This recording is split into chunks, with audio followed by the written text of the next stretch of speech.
Hi, today I'll show you how to log out from Gmail.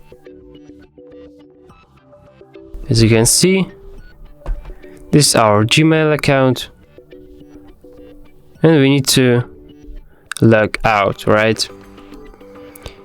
You can just look everywhere and think, oh no, I cannot log out from this application. So, but what actually can you do? You can go to settings, then accounts, select your account and just remove it.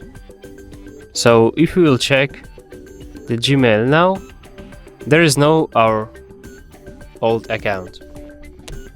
Thanks for watching, press like, subscribe to our channel and see you next time.